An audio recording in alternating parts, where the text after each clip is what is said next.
Olá! Nesse documentário, vamos falar sobre um interessante espaço na Praça 15, centro do Rio de Janeiro, chamado Arco do Teles, sua história e curiosidades através de uma linha do tempo. Vem comigo por esse túnel do tempo.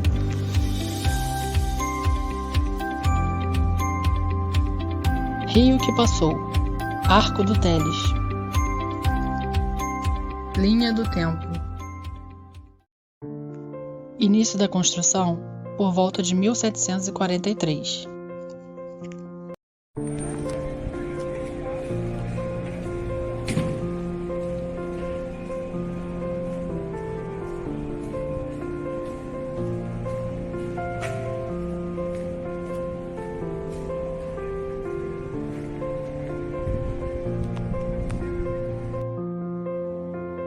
O Arco do Teles é um importante marco arquitetônico da história da cidade do Rio de Janeiro, preservando um pedaço da época do Brasil colônia nos dias de hoje.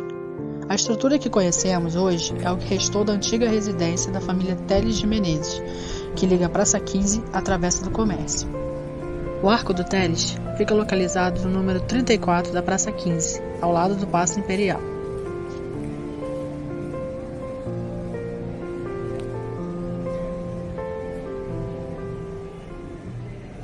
O Paço Imperial tem especificamente uma importância cultural, sociopolítica para nós brasileiros, porque Dom Pedro I foi ali residir quando chegou aqui no Brasil ainda garoto, e posteriormente nos desenvolvimentos políticos que a Europa atravessou, e o Brasil foi incluído no processo português de política portuguesa, sendo que ali no Paço Imperial Dom Pedro I destacou para a população carioca que ficaria aqui como defensor perpétuo do Brasil. Posteriormente, anunciando para a nação que ele tinha dado o grito da independência em 7 de setembro de 1822. Em 1738, a Casa dos Governadores, que depois se tornaria o Paço Imperial, começa a ser construída, a mando do governador Gomes Freire de Andrade, que em 20 de dezembro de 1758 foi feito o primeiro conde de Bobadela. Em 1743, a construção da nova Casa dos Governadores é terminada e a região do Largo do Paço ganha uma grande valorização. Por conta do crescimento da área, o juiz português Antônio Teles Barreto de Menezes, nome que deu origem ao arco, decide comprar terrenos na área e construir um casario, a fim de alugar para comerciantes e para as classes mais altas do Rio de Janeiro. Durante a construção das casas, o engenheiro português José Opoim, o mesmo que construiu o Convento da Ajuda em 1750, encontrou um problema. A construção obstruía a passagem da Travessa do Mercado do Peixe, atual Travessa do Comércio. Foi então que ele resolveu criar um arco no meio de um dos prédios, que iria ser o Senado da Câmara, equivalente à Câmara Municipal. O que acontece? Com a transformação do espaço onde hoje é o centro do Rio de Janeiro, houve uma muito significativa mudança, porque a capital da colônia saiu de Salvador vindo para o Rio de Janeiro, após as mudanças ocorridas no período em que Portugal e a França se enfrentaram pela posse da terra, aqui em lutas na Baía da Guanabara. Ocorre que, coincidentemente, surgiu a partir desta época a chamada descoberta do ouro nas Minas Gerais. E aí, a corte portuguesa, querendo controlar o máximo possível a sua parte no comércio do ouro, ela então designou que o vice-rei do Brasil viesse para o governador-geral, foi transformado em vice-rei e viesse então para o Rio de Janeiro, para daqui administrar todo o comércio do ouro que ia para Portugal. O ouro não mais era embarcado em Salvador, e sim no porto de Magé, o porto de Mauá, ou então no porto da cidade de Paraty, no sul do Rio de Janeiro. Ouro que vinha pela Estrada Real, que era uma estrada que ligava as cidades auríferas do interior de Minas ao Rio de Janeiro, como Diamantina, Sabará, São João del Rei, Ouro Preto e Vila Rica. Com a crescente produção de ouro, a chegada de pessoas aqui, vinda do mundo todo, foi muito grande. E a família Menezes, Teles de Menezes, achou por bem que era um momento muito bom para ampliar o seu domínio e criar-se casas para oferecer melhor comodidades às pessoas que aqui chegavam, principalmente as classes mais abastadas. Posteriormente, criou-se um prédio para a residência do vice-rei, que quando Dom João VI, aqui na Praça 15, ou seja, antes de ser Praça 15, era o cais de desembarque da Ilha das Cobras, desembarcou aqui em janeiro de 1808, o vice-rei ofereceu então aquele espaço, aquele prédio, para as acomodações do rei e toda a sua família.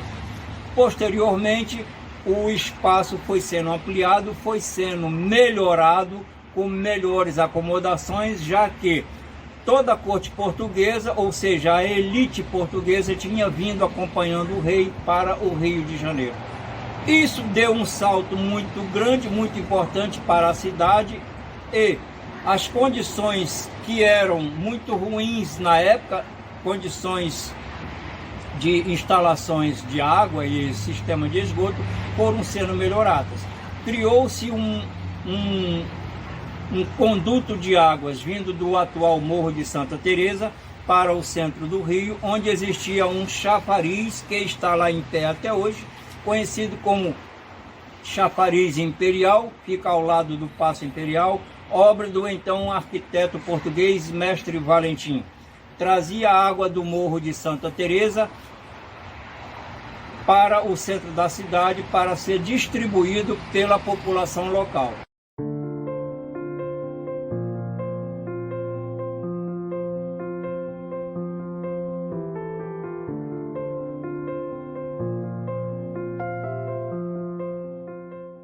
O incêndio, 1790. O arco foi construído para ligar a antiga Praça do Carmo, atual Praça 15, à Rua da Cruz, atual Rua do Ouvidor. A área era frequentada pela alta sociedade carioca. O Arco do Teles, depois de construído, foi morada de nobres e as classes ricas da cidade. Mas em 1790, ocorreu um incêndio em uma loja próxima à Rua 1º de Março, antiga Rua Direita. O fogo se espalhou e atingiu grande parte do conjunto de casas da família Menezes, restando somente o que constitui o arco. Um dos locais afetados foi o Senado da Câmara, que funcionava ali. Inúmeros documentos e arquivos do Senado foram destruídos no incêndio. O então vice-rei, Conde de Resende, saiu às pressas de seu palácio para ajudar a população a conter as chamas. O prédio e um armazém que funcionava embaixo ficaram destruídos. Algumas pessoas suspeitaram que o incêndio foi criminoso, já que, como mencionado, muitos documentos do Senado foram perdidos, entre eles os primeiros recibos de cobranças da cidade e os registros gerais de imóveis. Após a desvalorização, a alta sociedade que residia na região se deslocou para outras zonas. Esta área passou então a ser habitada pelas pessoas que não tinham moradia, incluindo ladrões e prostitutas. A imagem de Nossa Senhora dos Prazeres foi retirada do local pelos moradores da redondeza. Essas pessoas acreditavam que a imagem não poderia estar num local com a circulação de pessoas com baixo nível social. A imagem foi recolocada na igreja de Santo Antônio dos Pobres, Rua dos Inválidos, centro do Rio, estando ali até os dias atuais. Bárbara dos Prazeres, a bruxa do Teles. No ano de 1790, Bárbara Vicente de Urpia, uma bela jovem portuguesa, chegava ao Brasil. Ela passou a viver no Rio de Janeiro com seu marido, Antônio de Urpia. Existem versões diferentes para a mudança do casal. Uns dizem que eles teriam se mudado porque ela teria matado a sua irmã envenenada. Outros dizem que ela teria traído o marido com um nobre português e eles teriam sido enviados para cá por causa disso. Rapidamente, a sua beleza chamou a atenção da corte carioca e ela passou a atrair os olhares de importantes homens da época. Mas foi com um homem pobre que ela se envolveu. Dizem que Bárbara matou o marido para poder viver esse amor. Porém, o crime dela aqui no Brasil e a morte da irmã em Portugal passaram a gerar desconfianças e os salões cariocas se fecharam para ela. Bárbara passou a viver com o amante na região da Cidade Nova. Após uma discussão, ela também matou seu novo companheiro e mais uma vez conseguiu se livrar de pagar pelo crime. Sozinha, ela passou a se prostituir e se tornou conhecida como Bárbara dos Prazeres. Como era muito bonita, atraía diversos clientes, tornando-se a prostituta favorita da elite do Rio de Janeiro. Em 1808, com a chegada da família real ao Brasil, ela foi viver na Rua do Lavradio e dizem que chegou a atender membros da corte portuguesa. Bárbara acabou contraindo sífilis, lepra e varíola, o que fez a sua clientela diminuir. Em 1825, ela viajou até a Cisplatina para buscar clientes entre os combatentes. Com o rosto marcado pela doença, sua beleza foi desaparecendo e já não conseguia mais dinheiro, pois os homens passaram a repeli-la. De volta ao Brasil, ela passou a trabalhar no Arco do Teles, no centro do Rio. Naquela época, extremamente decadente, e tinha se tornado um refúgio de prostitutas, usuários de drogas e mendigos. Em seus becos, mulheres vendiam seu corpo por 2 vinténs. Sem a beleza de outros tempos, Bárbara dos Prazeres buscou feitiços que pudessem restabelecer o que havia perdido. Certa vez, um feiticeiro indicou-lhe que se banhasse com sangue de crianças, assim poderia se curar da lepra. Em 1828, uma série de crianças começou a desaparecer e seus corpos nunca foram encontrados. O pânico se espalhou pelo Rio e começou a circular o boato de que Bárbara estaria roubando as crianças deixadas na roda dos rejeitados, da Santa Casa de Misericórdia. Ela passou a ser chamada de bruxa e as famílias proibiram as crianças de brincarem na rua. Em 1830, uma mulher foi encontrada morta na Bahia, localizada ao lado da Praça 15. Seu rosto estava desfigurado, porém as pessoas passaram a acreditar que o corpo fosse de Bárbara dos Prazeres, já que o sumiço de crianças tinha cessado. Quanto há de realidade e quanto há de ficção nessa história não é possível saber, mas até hoje há quem diga que ao passar pelo Arco do Teles em noites de lua cheia, é possível ouvir as gargalhadas de uma mulher que vaga pela noite. Bárbara dos Prazeres ficou conhecida assim por causa da imagem de Nossa Senhora dos Prazeres que ficava no arco. 1925. Carmen Miranda.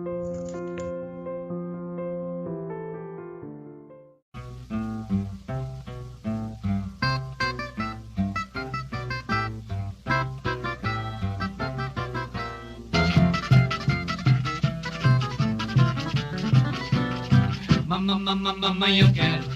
Mamãe, eu quero.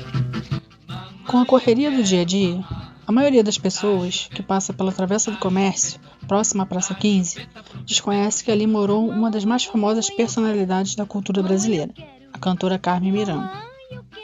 Nascida em Portugal em 1909, Carmen Miranda veio para o Brasil com apenas 10 meses de vida. Seu pai, José Maria Pinto da Cunha, decidiu mudar-se para o Rio de Janeiro para fugir da crise econômica que assolava Portugal. Seu José veio sozinho e logo que chegou conseguiu um emprego em uma barbearia no centro da cidade. Instalado, mandou buscar a esposa, Maria Emília, e as 2 filhas pequenas, Olinda e Carmen, que haviam ficado em Portugal. Nos primeiros 4 anos de Rio de Janeiro, a família Miranda residiu em vários endereços, de São Cristóvão a Lapa. Até que em 1925 mudaram-se para um sobrado na Travessa do Comércio, número 13, de propriedade da Santa Casa de Misericórdia. No início do século XX, a velha travessa colonial, o antigo Beco da Praia, já era um dos mais importantes núcleos de imigrantes portugueses no Rio, como descreveu o escritor Rui Castro na biografia da cantora. Era uma rua de secos e molhados, onde alguns viviam, todos comerciavam e o cheiro vinha do mar.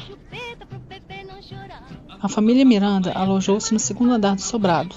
O térreo era ocupado por um armazém de propriedade de outro português. A casa possuía uma bela cozinha adjacente, 4 quartos e um único banheiro. Ali, Dona Maria começou a fornecer pensão de almoço. E foi morando nesse sobrado que Carmen despontou para o estrelato. Um dos frequentadores da pensão ouviu a jovem cantar e a levou para conhecer o violonista Josué de Barros, considerado seu padrinho artístico.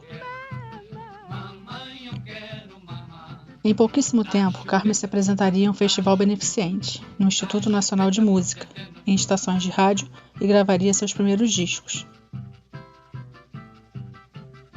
Em janeiro de 1930, 2 semanas antes de fazer 21 anos, ela estourou nacionalmente com a marcha Tá Aí, Pra Você Gostar de Mim. E tudo isso ainda morando na Travessa. Com o sucesso da Pequena Notável, a família mudou-se em 1931 para uma casa mais confortável em Santa Teresa. Em maio de 2020, a antiga residência de Carmen Miranda foi saqueada por uma quadrilha de invasores profissionais especializada em dilapidar imóveis históricos, para vender pedaços dos mesmos. O interior do sobrado, que abrigou a pensão da mãe de Carmen, ficou completamente bagunçado e destruído após a ação dos invasores, que, segundo testemunhas, venderam madeiras, janelas e o forro do prédio.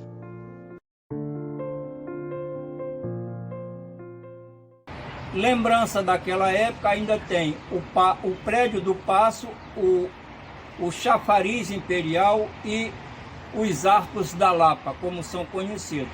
Ali ao lado, bem próximo, no final da rua 1º de Março, foi construída uma catedral que ficou conhecida como Candelária. Quase em frente ao Paço Imperial, a igreja matriz da cidade, e mais um pouco à frente o mosteiro de Santo Antônio, hoje no espaço chamado de Largo da Carioca.